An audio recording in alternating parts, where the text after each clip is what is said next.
Hello friends, আমি astrologer Somashree Laha. আজকে আপনাদের সাথে শেয়ার করব আপনার চার্টে যদি বুধ, মঙ্গল, শুক্র, শনি আর বৃহস্পতি যদি বক্রী হয় তাহলে আপনারা কি করবেন। আপনার চার্টে যদি মঙ্গল বক্রী থাকে তাহলে অতি অবশ্যই হনুমানজির আরাধনা করুন বা গণপতির আরাধনা করুন। সাউথ ইন্ডিয়ার লোকেরা কার্তিকের আরাধনাও করে থাকেন। বুধ যদি বক্রী হয় সর্বশ্রেষ্ঠ উপায় হলো হনুমান চল্লিশা এভরিডে পাঠ করুন, হনুমানজির আরাধনা করুন।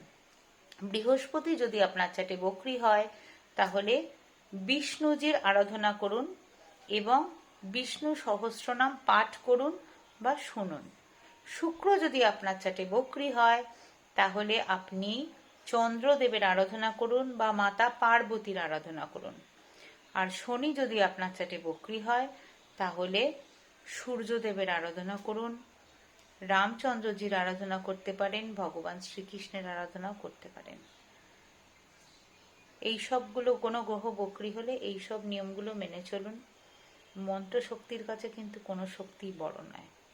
সবাই ভালো থাকবেন। Good night.